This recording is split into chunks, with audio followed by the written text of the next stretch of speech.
Buenos días, hermanos. Dios los bendiga a todos y cada uno de ustedes.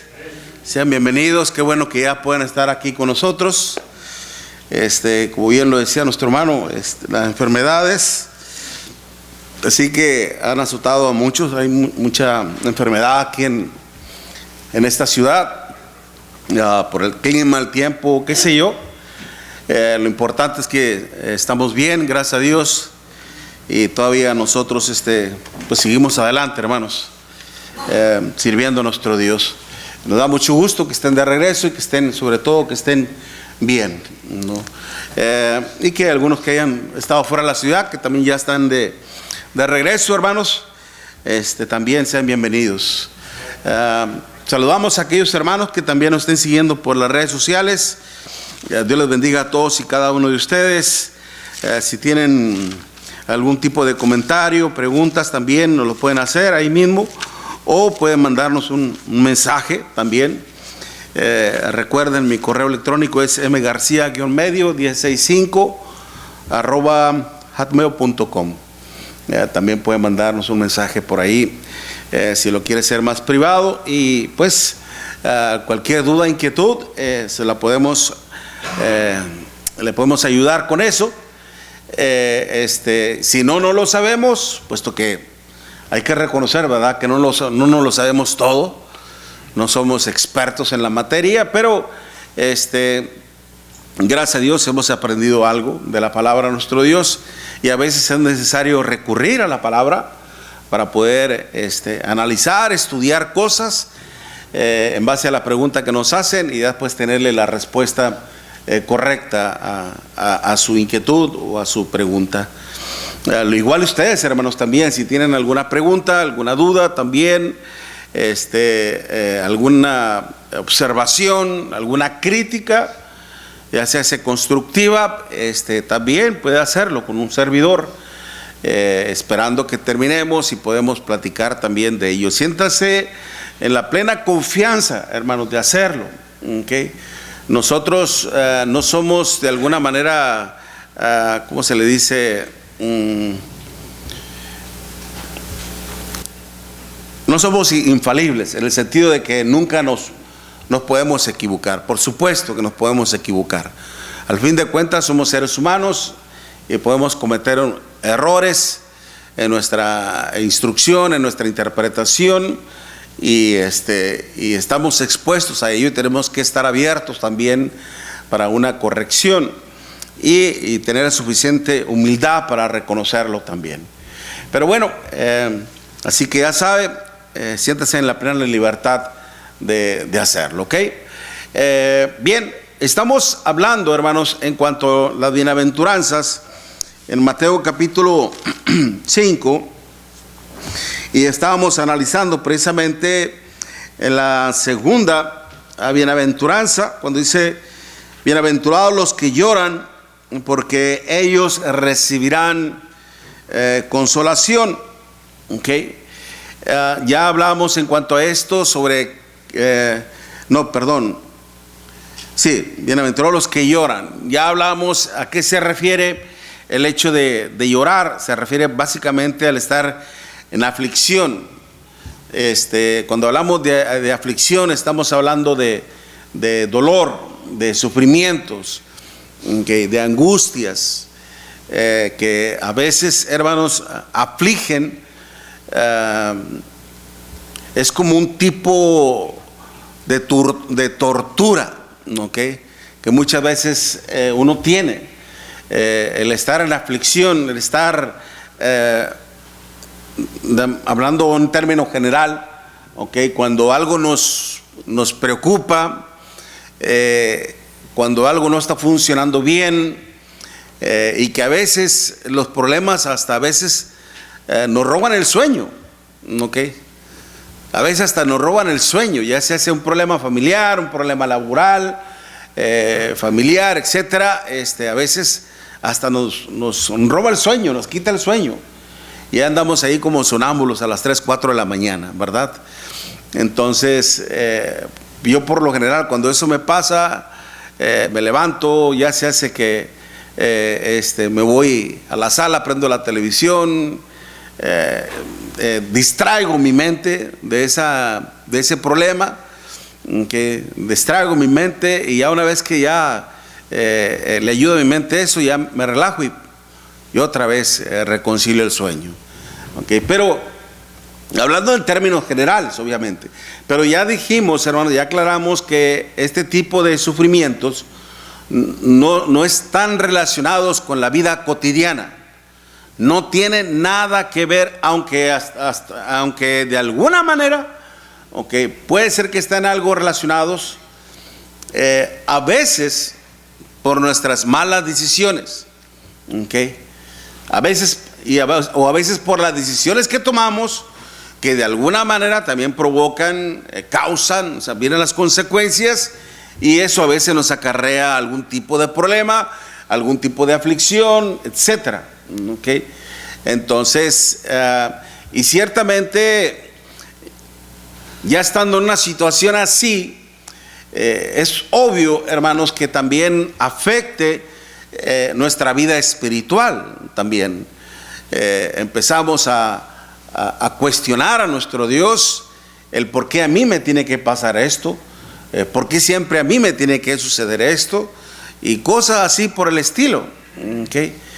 Cosas que a veces están fuera de nuestro control, que a veces uno no las provoca, pero estamos en una vida, estamos en un mundo en donde estamos expuestos a de alguna manera sufrir, padecer por los errores de otros. ¿Me explico? Por los errores de otros. Entonces, y es por eso que tenemos que ser muy sabios en cuanto cómo lidiar este tipo de sufrimientos y de consecuencias. Un ejemplo, en la cuestión de Job, a pesar de que nuestro Dios consideraba a Job como un hombre justo, recto, temeroso de Dios y apartado del mal, ¿cómo vivían sus hijos? Sus hijos vivían mal. ¿Y qué pasó con ellos? Pues la desgracia los alcanzó. Vino un viento fuerte y los acabó. Eso, dígame una cosa, ¿cree usted que eso no le haya afectado emocionalmente a Job? Por supuesto que sí. Por supuesto que sí. ¿No cree usted que tal vez en algún momento Job no hubiera cuestionado a Dios y decir por qué tenía que pasar esto? Como mucha gente lo hace.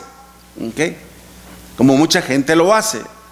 Entonces empezamos a cuestionar a Dios de lo que a veces nos sucede en nuestro contorno, en nuestro alrededor, a veces con nuestros hijos o parientes. Entonces, de alguna manera hay sufrimientos que no tiene nada que ver con la cuestión de nuestro Dios, con la obra de nuestro Dios, y hay otros que sí. Hay otros que vienen indirectamente,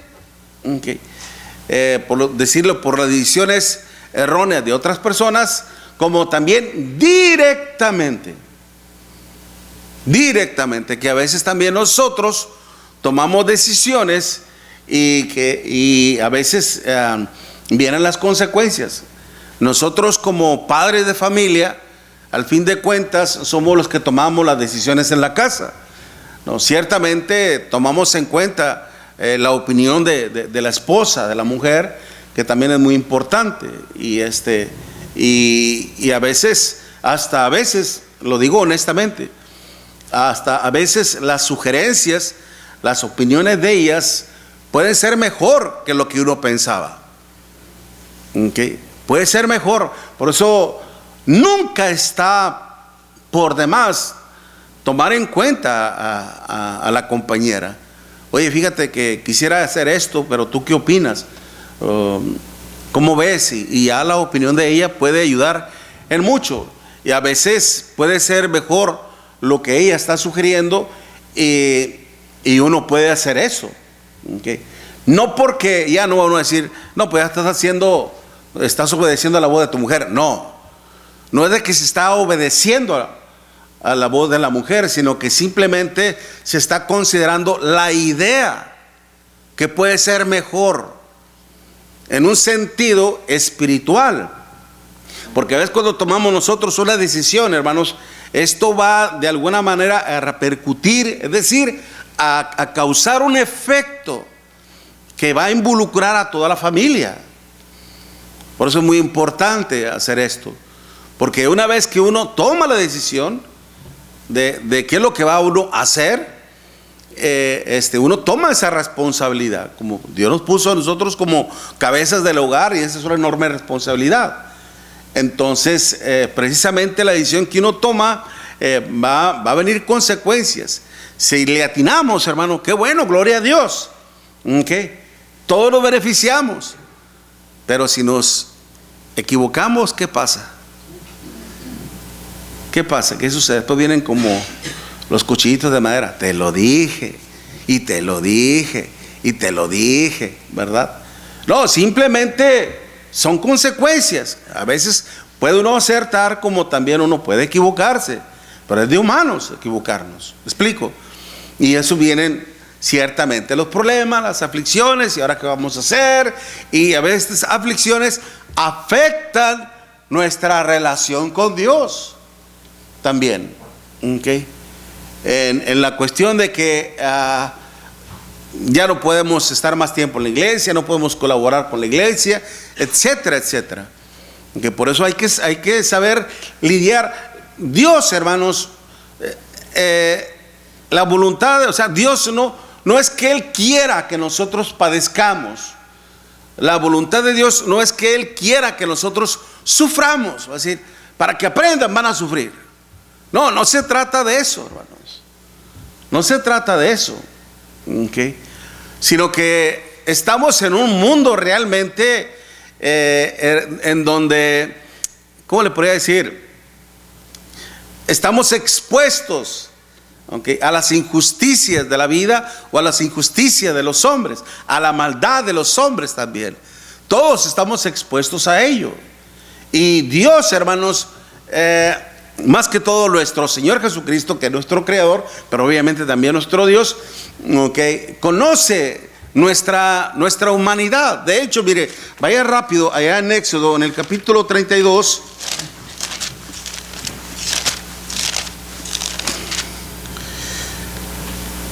Y en el versículo,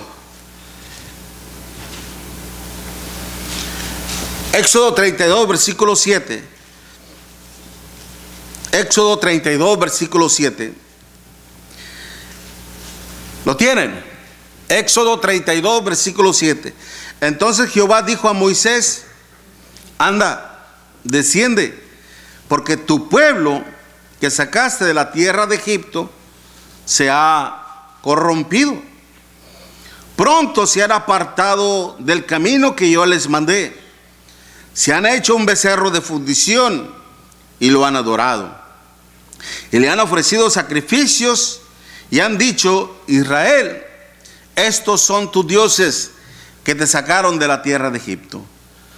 Dijo más Jehová a Moisés: yo he visto a este pueblo, que por cierto es un pueblo que dice, es un pueblo que dura cerviz. ¿Se da cuenta? Es un pueblo dura cerviz. ¿Qué significa eso? El corazón duro. Un corazón duro, ¿okay? Un corazón rebelde, un corazón obstinado, un corazón inclinado hacia la maldad. ¿Por qué hizo eso el pueblo?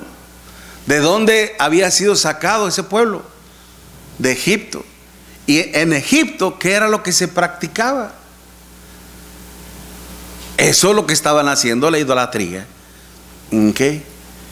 Sin embargo, hermanos, Dios ya les había dicho, Él ya les había dado mandamientos: no tendrás dioses ajenos delante de mí, no te inclinarás a ellos ni les honrarás, porque yo soy tu Dios.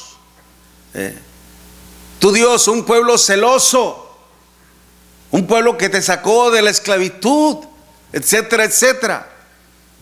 Pero no lo hicieron. Dios conoce la maldad del ser humano. Y esta maldad que radica en nosotros, hermanos, debe de ser desarraigada por completo. Pero no es un proceso que se lleva de la noche a la mañana o de la mañana a la noche, sino que es un proceso en donde vamos nosotros eliminando cosas que nos van estorbando en nuestra vida, pero que tenemos que hacerlo, porque el no hacerlo, hermanos, siempre vamos a andar lidiando con problemas. Y gracias a Dios nosotros sí estamos enfocados en ello, como lo dice el apóstol Pedro allá en su primera carta en el capítulo 2, desechando pues toda malicia, toda hipocresía, todo engaño. Okay. Nos habla de todas esas maldades, todas las demás detracciones, dice. Okay. Cuando son detracciones, todo tipo de mal, a eso se refiere, todo tipo de mal. Y tenemos que ir en base a eso. Y no estamos enfocados en eso, estamos enfocados en las cosas de Dios. Pero si Dios nos ha llamado y nos ha hecho parte de su pueblo, es para que, no solamente para que marquemos una clara distinción entre nosotros y el mundo. En el momento en que haga de cuenta que ahora nosotros somos Dios y vamos a estar exhortando, hermanos, a una humanidad que persiste en el pecado, a las personas que están en el pecado. Y cuando usted le diga a una persona, o cuando le diga a su hijo, no hagas esto, está mal, y usted va a ver que su hijo no le hace caso, va a persistir en ello. ¿Y por qué no? ¿Por qué no? Estaba viendo hace poco un video en donde la hija le decía a la mamá: yo no te pedí que me trajeras al mundo, yo voy a hacer lo que yo quiera, dijo, porque yo ni te tengo que obedecer, porque para empezar yo no te pedí que me trajeras al mundo.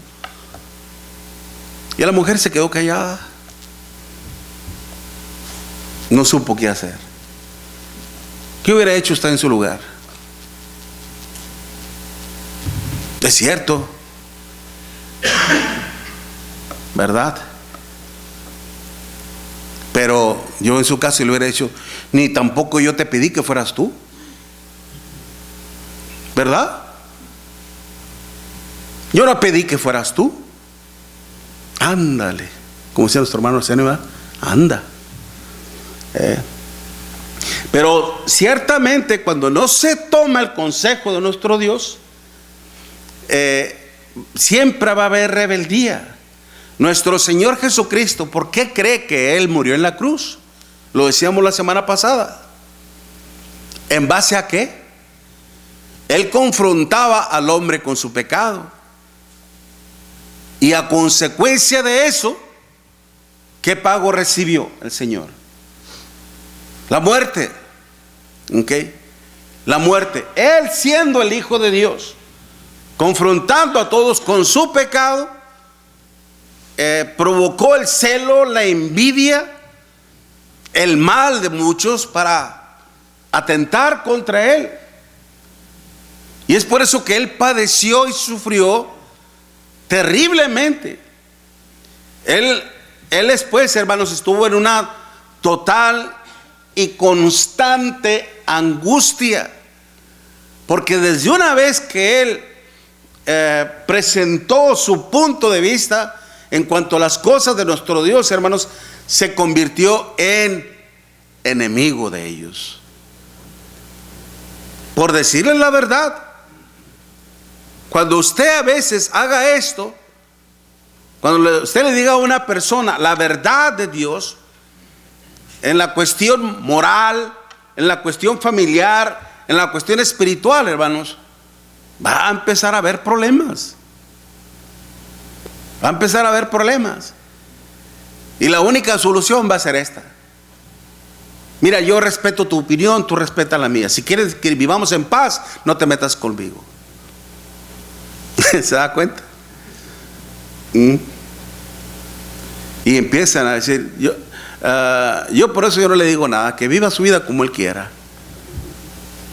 Yo no quiero tener problemas en mi matrimonio. Si quiere él andar así, si ella quiere vivir así, allá ella, allá él. ¿Por qué? ¿Por qué? Porque no queremos estar lidiando. ¿Okay? No queremos también sufrir, no queremos padecer. Pero miren lo que el Señor dice: bienaventurados, ¿quiénes, hermanos? Los que están en constante aflicción, pero por causa de su palabra, por causa de su obra, como lo estamos viendo en el caso de nuestro Señor Jesucristo. En el Señor, Él, en una constante angustia, aflicción, porque Él, hermanos, predicaba la verdad y porque Él vivía conforme a la verdad. Confrontaba a un pueblo rebelde, obstinado, de dura cerviz. De dura cerviz. Dígame una cosa, como lo decíamos, ¿por qué fue que a Juan el Bautista le cortaron la cabeza? ¿Qué fue lo que le dijo a Herodes? No te es lícito tener la mujer que tú tienes, la mujer de tu hermano. No te es lícito tenerla. Le estaba aplicando una ley a un gentil. ¿Qué no? La ley de Dios no se aplica a los gentiles más que al pueblo de Dios. Ese es un error muy grande. La ley de Dios se aplica a todo el mundo, hermanos. A todo el mundo. Muchos piensan y enseñan, y predicadores cristianos enseñan que la ley de Dios solamente se aplicaba al pueblo judío. Es mentira. Es mentira, usted no crea eso. Un simple ejemplo le voy a dar. Un simple ejemplo. Jonás. ¿A dónde lo había mandado Dios? ¿A predicar? ¿A Israel? ¿A dónde? A Nínive. ¿Y Nínive era parte de Israel? No. ¿Por qué lo invitó le mandó ir a predicar a Nínive? ¿Cuál era el mandamiento? Arrepiéntanse, porque de aquí a 70 días, parece, Nínive será destruida. Y Nínive, hermanos, era un lugar violento. ¿Okay? Violento. Un lugar terrible. Y dicen, ¿por qué cree que Jonás no quiso ir al principio? Se resistió. En vez de ir al este, donde estaba Nínive, quiso agarrar para el West, acá para el mar Mediterráneo, y ahí iba lejos. ¿Okay? No quería ir por temor a perder la vida. Temor a perder la vida. Sin embargo, una vez que pasó todo lo que sabemos, fue a predicarles a una gente que no conocía a Dios. ¿Por qué tenían que arrepentirse si no conocían a Dios? Si no sabían de Dios, si ni siquiera sabían de la palabra de nuestro Dios. Dios, hermanos, es un Dios de todos. Dios no hace excepción de personas. Lo estaba juzgando conforme a su ley. Y hay muchos más ejemplos que le puedo decir. El faraón en Egipto, el rey también, ¿cómo se llamaba? Abimelech, también. Dios lo estaba juzgando. Por eso la ley se aplica a todos, hermanos. Y nosotros entonces, en el caso de Juan, le costó la cabeza. Mire, vaya conmigo a Hechos capítulo 7. Hechos capítulo 7, versículo 51. Hechos 7, versículo 51. Hechos 7, versículo 51. Una vez que Esteban le decía, le dio una tremenda lección. Dice: duros de cerviz, incircuncisos de corazón y de oídos, vosotros resistís siempre al Espíritu Santo, como vuestros padres, así también vosotros. ¿A cuál de los profetas no persiguieron vuestros padres y mataron a los que anunciaron de antemano la venida del justo, de quien vosotros ahora habéis sido entregadores y matadores? Vosotros que recibí la ley por disposición de ángeles y no la guardasteis. Dice que oyendo estas cosas se enfurecían en sus corazones y crujían los dientes contra él. Pero Esteban, lleno del Espíritu Santo, puesto los ojos en el cielo, vio la gloria de Dios y a Jesús que estaba sentado a la diestra de Dios, y dijo: he aquí, veo los cielos abiertos y al Hijo del Hombre que está a la diestra de Dios. Entonces ellos, dando grandes voces, se taparon los oídos y arremetieron a una contra él. Empezaron a gritar, y echándole fuera de la ciudad, le apedrearon. Y los testigos pusieron sus ropas a los pies de un joven que se llamaba, ¿quién? Saúl. Digo Saúl porque la abreviación de Saulo es Saúl, hermanos. La abreviación de Saulo es Saúl. Pero dice Saúl, ciertamente. ¿Qué significa Saúl? Elegido, escogido. Dice, y apedreaban a Esteban mientras él invocaba y decía: Señor Jesús, ¿sí? Recibe mi espíritu. Y puesto de rodillas, clamó a gran voz: Señor, no le tomes en cuenta este pecado. Y habiendo dicho esto, durmió. Dígame una cosa, ¿Esteban murió por su maldad? ¿Murió por su pecado? ¿Merecía eso?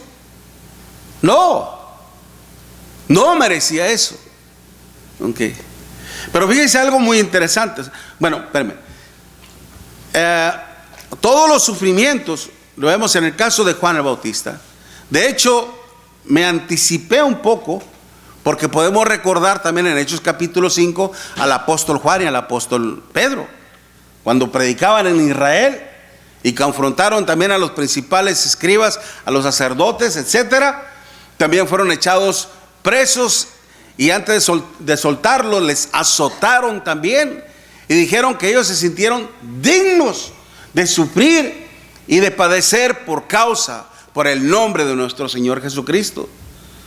Empezaron a experimentar en su vida los sufrimientos mismos de nuestro Señor Jesucristo. Después viene Esteban, hermanos. Después viene Esteban. Después la iglesia. En Hechos capítulo 8, en donde Saulo, hermanos, empieza a arremeter en contra de la iglesia del Señor. Empezó a asolar a la iglesia, a arrastrar a los cristianos hacia las autoridades, y los obligaba a blasfemar en contra de nuestro Dios. Y la iglesia, hermanos, empezó a sufrir a consecuencia de eso, de quien eran cristianos.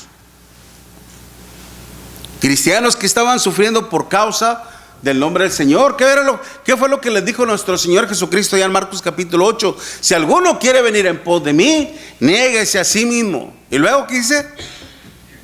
Tome su cruz.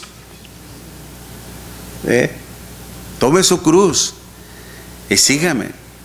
Si quieres venir en pos de mí, tienes que estar dispuesto a ¿qué? A morir, a sufrir por mí. El Señor les estaba anticipando de alguna manera, hermanos. Mire, vayamos a Mateo capítulo 10. Vayamos a Mateo capítulo 10.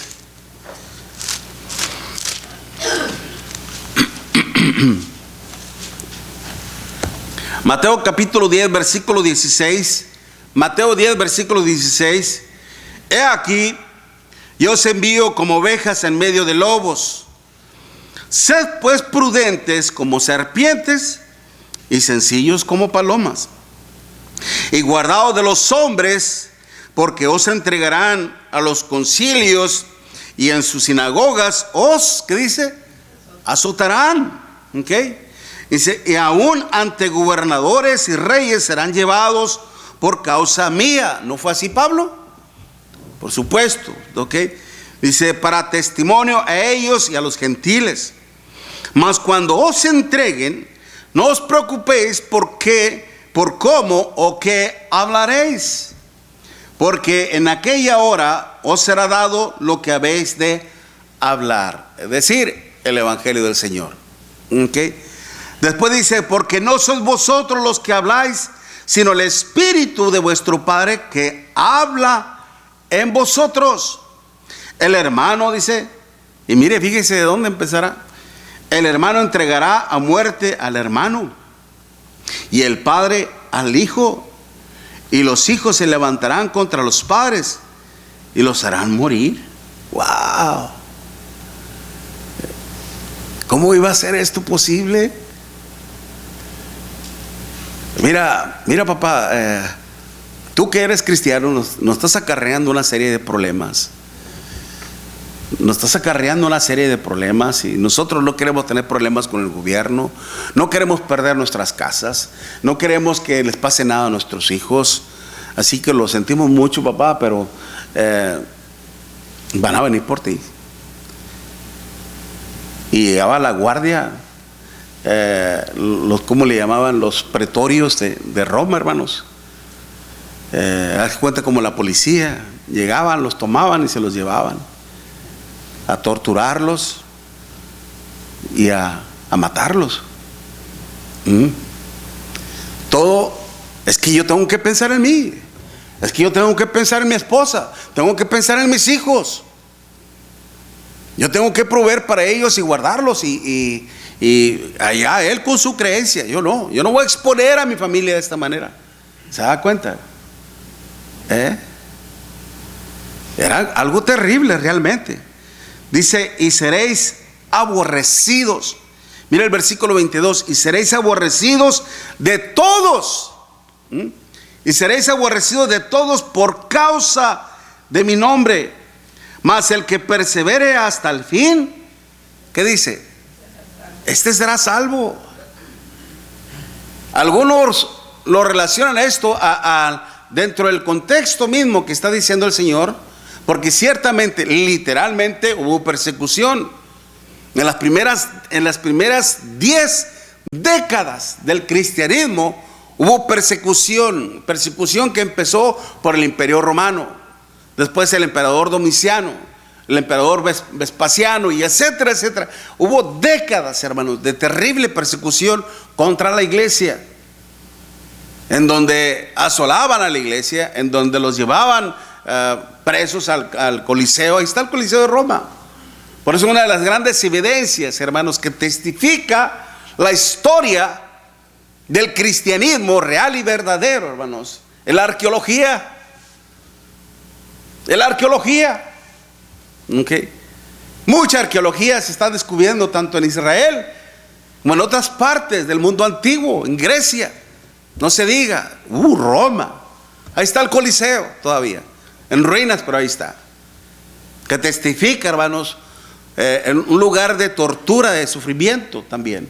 No fue solamente un lugar de coliseo de donde se presentaban obras de guerra, o de peleaban también los gladiadores en aquel tiempo, sino que también a cristianos los ponían en el medio y abrían las aulas de los leones hambrientos, y salían y se le devoraban a nuestros hermanos en la fe, tanto adultos como jóvenes, preadolescentes y aún niños en brazos. Esa palabra que empleó nuestro Señor Jesucristo, bueno, que se tradujo del hebreo al griego, hermanos, aborrecidos, es miseo. ¿Ok? Miseo. Dice aborrecidos. ¿Sabe qué significa? Perdón. Para que lo apunte.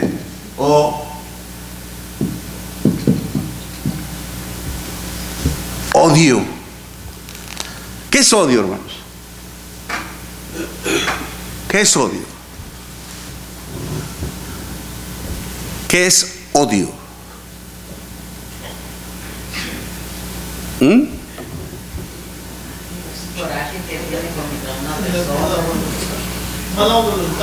Mala voluntad. Es